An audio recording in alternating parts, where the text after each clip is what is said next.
La mitzvah essentielle, mitzvah tayom, c'est la mitzvah du shofar. C'est la mitzvah où on est uniquement attentif et on écoute une voix à la fois phénoménale par sa puissance, mais également tellement interne.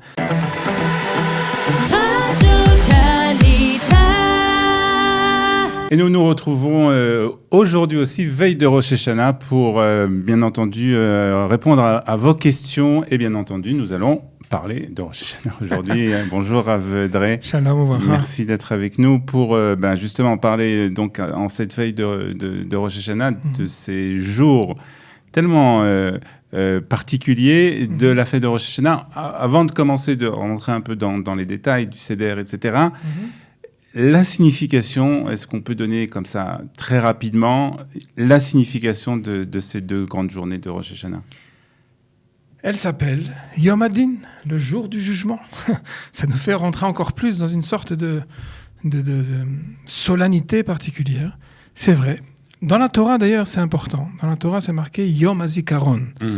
Zichron Teruah. On va essayer de parler du lien entre le souvenir qui est mentionné dans la Torah et la sonnerie du shofar.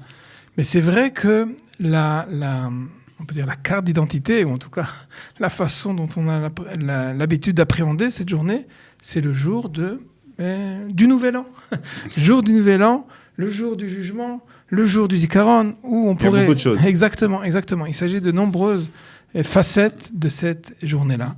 Alors, comment on résume? Comment on arrive à... Surtout pour nous, on va avoir donc de grands jours. Il y a bien entendu le Seder, il y a les repas qui sont très importants. Bien entendu, il y a aussi cette fila qui est vraiment essentielle, puisque il y a une mitzvah vraiment d'écouter le shofar. Il s'agit d'un devoir de la Torah, mitzvah assez, mitzvah positive. C'est d'ailleurs la seule mitzvah qui est mentionnée, Yom Zikaron. C'est la seule mitzvah Yom Teruah Yelachem. Exactement. Tout le reste, c'est des usages bien sûr, très importants, fondamentaux, sans aucun doute, mais tout le reste, c'est rien d'autre que, j'ai envie de dire, une sorte de c'est pas du folklore, c'est pas vrai, Chas v'Shalom, mais c'est vrai que c'est voilà, avoir tout ça.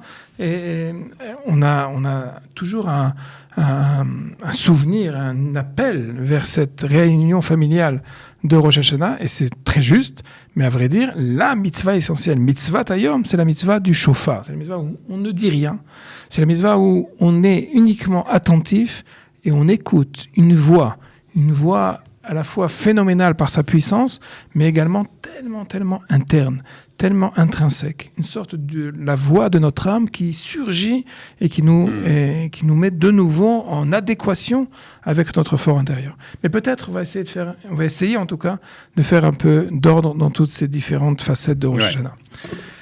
Premièrement, j'ai envie de dire que parfois on oublie que c'est un jour de fête. Avec tout ce qu'on a, et avec tout ce qu'on on charge de signification, on a une importance fondamentale de savoir que c'est un Yom Tov. Et comme Yom Tov, chez nous, dès qu'on a une bonne occasion, on ouvre. Repas. Exactement. C'est déjà ça. Exactement. C'est ça. D'abord, on ouvre la table. Exactement. On commence par ça déjà. Exactement. Ça commence par ça. La vérité, c'est que ça commence par ça, tout à fait. Et le premier soir et le deuxième soir. Et c'est important de rappeler que on avait l'habitude en France, chaque fête c'était le premier jour et le deuxième jour. Ici en Israël, c'est la seule fête qui est doublée. C'est la seule fête il ne s'agit pas du Yom Tov Sheni, il ne s'agit pas du deuxième jour des exilés, pas du tout. Et même en Israël, c'est comme ça. Les raisons profondes au niveau du calendrier, on n'a vraiment pas le temps de se préoccuper de ça, mais en tout cas, c'est même en Israël 2 jours. Mais ça veut dire aussi que 2 jours durant, on va avoir une sorte d'une répétition des mêmes prières, du même seder le premier soir et le deuxième soir. Malgré tout, et c'est important de le rappeler, on va faire la bracha de She'echianu et le premier soir et le deuxième soir, comme si on recommençait quelque chose de nouveau. C'est pas une répétition qu'on répète. La Gemara et le Talmud de dire qu'il s'agit de Yom HaArichta. Il s'agit d'un jour exactement, qui s'étend. Il est tellement puissant. Et c'est un jour de 48 heures. Exactement. Il est tellement chargé de signification qu'on a besoin, les 24 heures ne suffisent pas, on a besoin de les élargir, et c'est la raison pour laquelle Bémet il est célébré pendant 2 jours. Alors on va peut-être parler un peu plus tard, on essaiera de parler du Seder du premier soir, mais je voudrais qu'on parle plus particulièrement de cette fila, très importante, de cette préparation à écouter le shofar, parce que c'est vraiment l'essentiel, on va dire, de cette fête de Rosh Hashanah. Zichronot, Malchuyot, Shofarot. Il y a tout un programme. La prière essentielle de Rosh Hashanah, c'est la prière de Moussaf, et elle a dans son sac, si je peux me permettre, dans son contenu, des fondements de la Emouna d'Israël, depuis la création du monde jusqu'à la résurrection, jusqu'à la Géoula. Mamash, on rentre dans la Tfila de Moussaf comme on rentre dans une machine à remonter le temps, mais c'est pas seulement une machine à remonter le temps, c'est également qui nous propulse vers Alken et Kavela, Adonai Elohenu, de nous propulser par le son du shofar, à la fois du souvenir de la création, du souvenir du don de la Torah, du Mahamad Har Sinaï, et également le son du shofar qui va retentir pour la Géoula, et la rédemption, la Géoula pour l'ensemble du peuple d'Israël, et la résurrection, le rassemblement des exilés, mais également le retour en Israël. Donc, quand je dis ça, je dis qu'il s'agit véritablement d'être attentif. À vrai dire, il y a une halakha dans le Shulchan Aruch qui passe un peu inaperçue, un peu sous le radar, qui nous dit que tout celui qui n'a pas l'habitude, ou en tout cas a déjà oublié le noussach, le contenu des prières, doit les répéter avant. C'est-à-dire qu'il faut faire une répétition comme on fait un peu une répétition pour la Haggadah. Il y a fait méod. On a vraiment, c'est important. Et pourquoi cela ?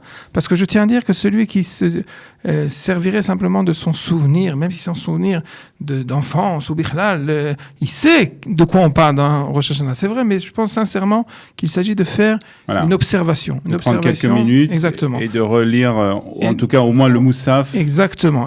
Zichronot, Malchuyot, Shofarot, les versets à chaque fois qui viennent, comme je dis, nous propulser. Vraiment, c'est impressionnant de voir de la façon dont les Anshe Knesset Agdola nous ont pris par la main pour rendre la sonnerie du shofar, la rendre encore plus. Déjà, comme ça, elle est impressionnante dans sa splendeur face à un silence total.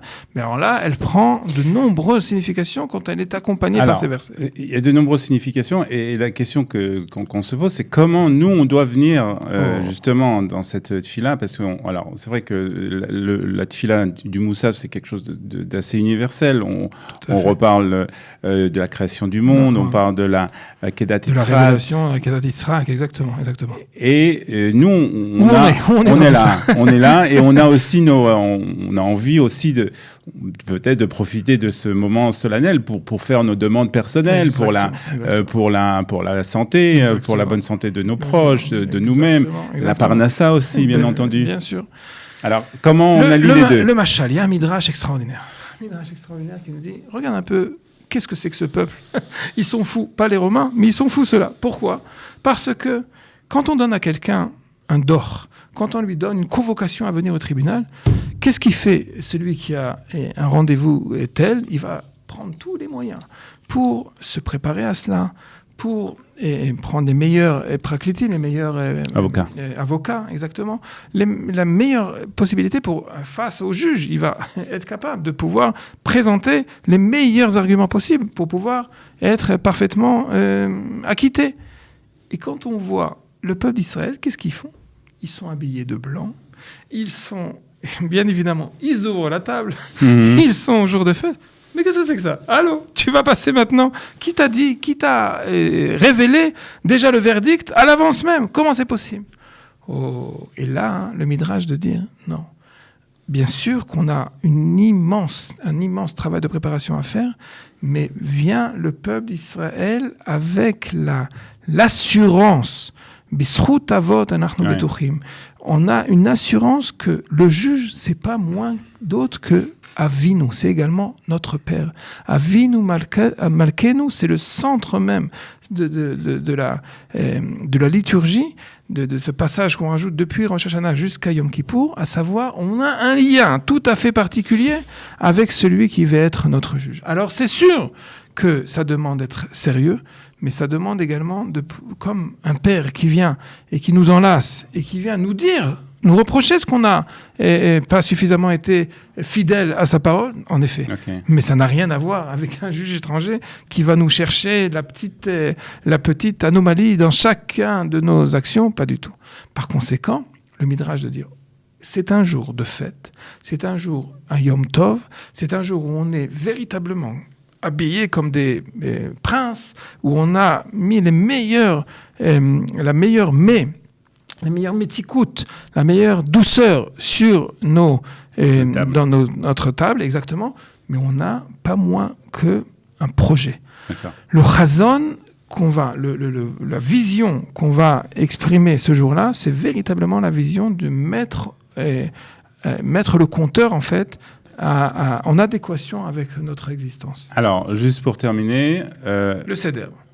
Avant le Seder, encore un petit mot sur la tefila, où dans cette tefila donc écrite, qui est très donc condensée, exactement, et on fait selon le Sidour, est-ce qu'il y a quand même un endroit où on a la possibilité de faire une prière plus personnelle, magnifique. Plus... voilà. C'est peut-être important. À vrai dire, la personnalisation des prières, c'est plutôt à table. Quand on va faire les simanim, quand on va dire matok, dvash, etc., là-bas, on peut parfaitement, on peut même rajouter, on peut sans aucun problème rajouter également un siman comme ci, un siman comme ça, et de l'adapter, de mettre en adéquation avec quelque chose de personnel. Ça, c'est numéro 1. Numéro 2, même dans la prière elle-même, il faut juste savoir, en ce qui concerne le shofar, c'est important. Étant donné qu'il s'agit d'un devoir de la Torah, très souvent, on a l'impression de dire pendant qu'on va écouter le shofar, on va s'y mettre à ce moment-là et dévoiler notre cœur. Moi, j'ai envie de dire non. S'il y a bien un moment dans la prière où on doit se taire et se mettre au contraire un peu au recul et laisser retentir cette voix-là, c'est à ce moment-là. À ce moment-là, c'est un moment d'akshava, l'ishmoa kol shofar. Et tout ce qui concerne, j'ai absolument, non seulement j'ai rien contre les prières personnelles, au contraire, mais les prières personnelles ont largement leur place. Et le soir de la participation au Seder, avec tout ce qu'on va goûter, avec tout ce qu'on va dire, avec tout ce qu'on va dire Yiratson et se souhaiter l'un à l'autre. Là, on y va. Mais même pendant la prière, à part le shofar, on va trouver le moyen de prier pour la guérison Be'ezrat Hashem de tous nos malades. On va prier Be'ezrat Hashem pour la Yeshua, de tous ceux qui ont besoin d'une Yeshua particulière. Je vous souhaite à tous, c'est l'occasion Bémet de dire que c'est un moment inouï qu'il va falloir mettre en profit.